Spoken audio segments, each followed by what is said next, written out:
ప్రమాదాలకు గురైనప్పుడు, ఆటల్లో కింద పడ్డప్పుడు, మెట్ల మీదనో స్నానాల గదిలోనో జారిపడ్డప్పుడు ఎముకలు చిట్లిపోవడం, ఫ్రాక్చర్లు కావడం మనలో చాలా మందికి అనుభవమే. అయితే ఎముకల్లో ఫ్రాక్చర్ అయినప్పుడు మనలో చాలా మందికి ఏం చెయ్యాలో తోచదు, గందరగోళానికి గురవుతూ ఉంటారు. ఎముకలు అతుక్కునేందుకంటూ మందులు, మాకులు, ఆకుపసర్లు, నాటుకట్టు కట్టించుకోవడం వంటివి చేస్తూ ఉంటారు. చివరికి అనవసర సమస్యల్ని కొని తెచ్చుకుంటూ ఉంటారు. నిజానికి విరిగిన ఎముక దానంతట అదే అతుక్కుంటూ ఉంటుంది.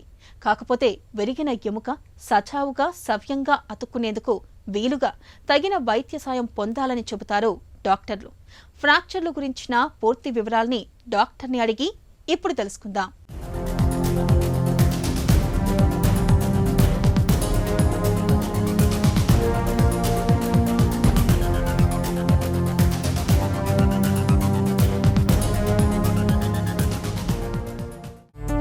ఫ్రాక్చర్ అంటే ఏంటి? ఫ్రాక్చర్ అంటే ఏ ముడిచైనా ఆర్ బోన్ ఆ భాగంలో ఎక్కడన్నా ఇరగటం అనేది జరిగితే దాన్ని ఫ్రాక్చర్ అంటాం అన్నమాట. అది చిన్నదైనా అవనివ్వండి, పెద్దదైనా పర్వాలేదు, అది ఫ్రాక్చర్. ఇరగిందంటే ఫ్రాక్చర్. ఫ్రాక్చర్లకు ఎలాంటి కారణాలను చెప్పుకోవచ్చు? ఫ్రాక్చర్కి కారణాలు అనేవాడు చూస్తే దాంట్లో 95% ఆఫ్ ద టైం ఇవి యాక్సిడెంట్స్ వల్ల అవుతాయి. యాక్సిడెంట్స్ పెద్దవి అవ్వచ్చు, చిన్నవి అవ్వచ్చు. అట్లో బోన్ ఇరిగే అవకాశాలు చాలా హై. ఇది మోస్ట్ కామన్. రెండోది పెథలాజికల్ ఫ్రాక్చర్స్ అంటాం అన్నమాట. పెథలాజికల్ ఫ్రాక్చర్స్లో వేరే వేరే కారణాలు ఉంటాయి. ఒకటి ఆస్టియోపోరోసిస్, అంటే బోన్ బాగా పలచబడిపోవటం. ఇది కామన్గా మన పెద్దవాళ్ళలో వయసు వచ్చిన తర్వాత అప్పుడు మనకి బోన్ బాగా పలచబడిపోతుంది. వీటిల్లో మనం ఏమీ పడవలసిన అవసరం లేదు, దెబ్బ తగలటం కూడా అవసరం లేదు. మామూలు మన చిన్న చిన్న పనుల్లో ఫ్రాక్చర్ అయ్యే అవకాశాలు ఉంటాయి. దీన్ని ఆస్టియోపోరోటిక్ ఫ్రాక్చర్స్ అంటాం. కొంతమందిలో బోన్లో ఇన్ఫెక్షన్ ఉండే అవకాశాలు ఉంటాయి. వీటిల్లో కూడా ఫ్రాక్చర్స్ అయ్యే అవకాశాలు ఉంటాయి. కొంతమందికి బోన్ క్యాన్సర్ ఉండొచ్చు. మనకి బోన్ క్యాన్సర్ అని తెలియకపోవచ్చు. ఇలా ఫ్రాక్చర్ అయినప్పుడు మనం దాన్ని కనుక్కుంటానికి ఎందుకు ఇలా నొప్పి ఉందో అని కనుక్కుంటాము. అప్పుడు మనకి క్యాన్సర్ ఉందన్నట్టు తెలుస్తుందన్నమాట. ఇవి వేరే వేరే కారణాలు అన్నమాట ఫ్రాక్చర్ అవ్వటానికి.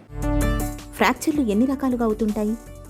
కామన్గా మేము 2 భాగాలుగా విడదీస్తాం. ఒకటి ఓపెన్ ఫ్రాక్చర్ అంటాం.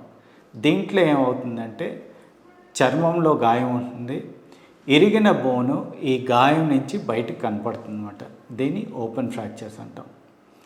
క్లోజ్డ్ ఫ్రాక్చర్స్ అంటే ఏంటంటే బయట గాయం ఉండదు, ఫ్రాక్చర్ లోపలే ఉంటుంది, మనకి బయట కనపడదు.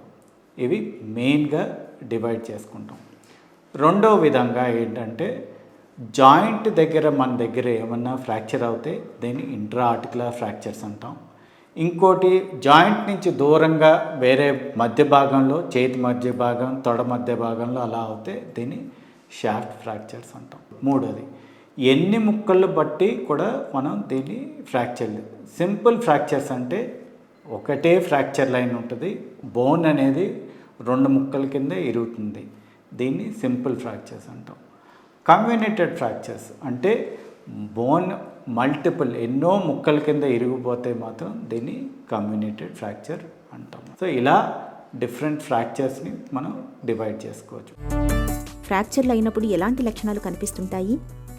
ఏ ఫ్రాక్చర్ అయినా సరే మనకి మొదటి లక్షణం అనేది నొప్పి, వాపు. ఇవి చాలా కామన్.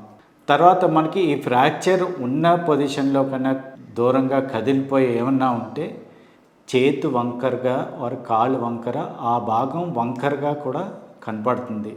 రెండోది మనం ఏమన్నా చేయాలనుకున్నా, చేయి కదపాలన్నా, చాపాలన్నా ఆ భాగం కదలదు.